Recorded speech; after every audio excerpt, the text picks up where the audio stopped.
Hello and welcome to the Pretty Good Gaming Daily Triple, your no shit gaming news video. That's 3 news stories in one video with zero faff. For the past 2 generations, Sony has modelled its system with sleek black cases, but that all changes with the PS5. After first revealing the controller, then the console itself, the PS5 will adopt a predominantly white colour scheme which has received mixed reviews from fans. Some like the new look as something different from what came before, while others think it just looks ugly and over-designed. However, if you fall into the latter school of thought, fear not, as new rumours have got people thinking that the white faceplates can be swapped out with something else. This all comes from screenshots allegedly of the PS5 casing that appeared on the Chinese forum A9VG and are supposedly from a PS5 production factory in China. The images show the case with a number of spikes, presumably for attaching to the main unit, which suggests that these may be removable. Now, that doesn't confirm anything or that alternative cases will even be available, but it would certainly be better than buying a whole new console if you wanted to change your look. For pretty much every major exclusive, Sony's launched a custom PS4 model to match, which fans of those games seem to enjoy. There certainly is potential for making game-specific cases for people who can't afford to fork out for a whole new console all over again. However, previous generations, such as with the Xbox 360, have done similar things and it never really took off. That said, if there's an extra opportunity for Sony to make money, I don't see why they wouldn't take it. If we assume the sheet of paper in one of the screenshots is just an ordinary A4 sheet, then we have a bit more of a reference for how big the machine will actually be. While it certainly still looks beefy, it's not quite as obscene as some other screenshots have made it look. Elsewhere in PS5 news, production of the system is going through difficulties in part due to the ongoing Foster's Fever situation. Despite this, Sony is expecting to sell 120 million units of the PS5 in the console's lifetime and projects 10 million units by March 2021 after launching this holiday season. For comparison, the PS4 has shifted around 110 million units as of May 2020. It's not surprising that Sony wants to try and sell more of this console than the last one because that's just how business works, but 120 million units is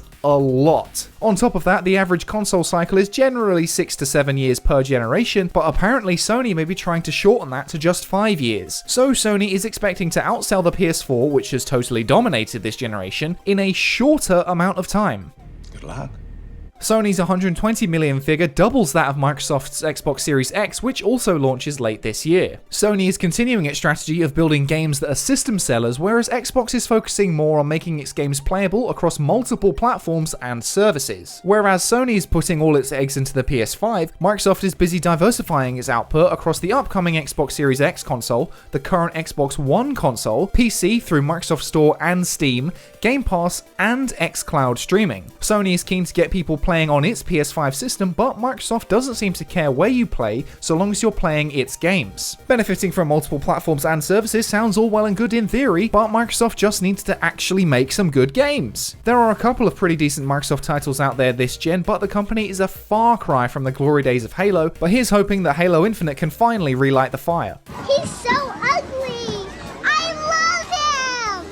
And next up, The Witcher is one of the most popular game franchises in the industry and put CD Projekt on the map as the most pro-consumer developer. Last year saw Superman's Henry Cavill take on the role of Geralt of Rivia for Netflix's 8-episode series, which received a mixed response from viewers. Despite the mixed critical reception, the show is largely spoken of quite fondly and got a lot of views to the point where it boosted the sale of The Witcher 3 game. Following the success of the show, a new prequel series has been officially announced by Netflix and elaborated on by showrunner Lauren Hissrich. In the announcement made on Twitter, Netflix said, 1200 years before Geralt of Rivia, the worlds of monsters, men and elves merged into one, and the first Witcher came to be. Announcing The Witcher Blood's Origin, a 6-part live-action The Witcher spin-off series from Declan DeBarra and Lauren Schmidt-Hissrich. Hissrich added on her personal Twitter saying, "This has been the toughest secret to keep. I've always wanted to dive deeper into the myth and lore of the continent, and now fans will have the chance to explore it with Declan DeBarra in a prequel series, The Witcher Blood Origin. Elves and enemies and the end, oh my. Lions and tigers and bears. Oh my.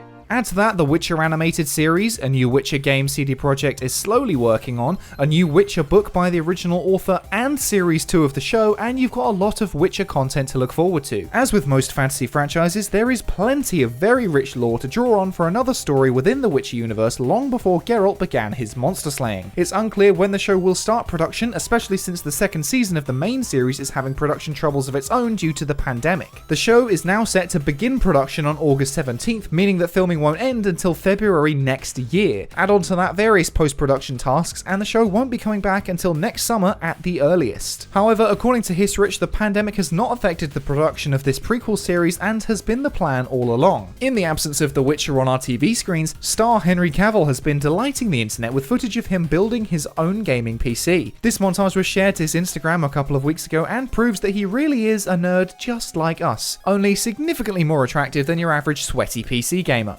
PlayStation or Xbox? PC. Sporting a vest that shows off those huge arms that got him the role as Geralt of Rivia, combined with some sexy, smooth music, has got everyone even more thirsty for the actor. Cavill is known to be a huge Total War and World of Warcraft fan, so there's certainly potential for him to become the world's first male Twitch thought. And finally, Ghost of Tsushima is getting its first proper update, which adds a new difficulty mode, accessibility options, and general bug fixes. Update 1.05 adds lethal difficulty, which makes weapons more deadly, including enemy weapons and your katana, makes enemies more aggressive and detect you faster, and parry windows tighter.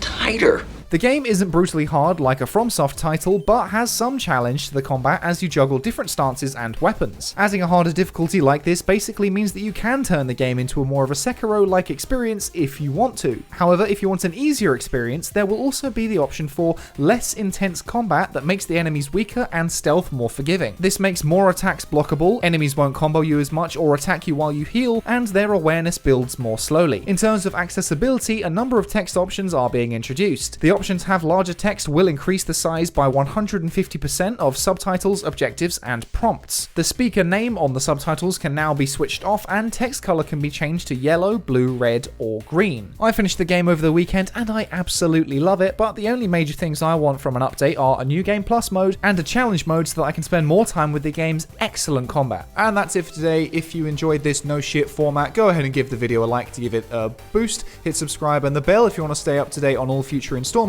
Toss a coin to your YouTuber over at patreon.com/prettygoodgaming. That's all for today. I've been Henry Cooper. Bye for now.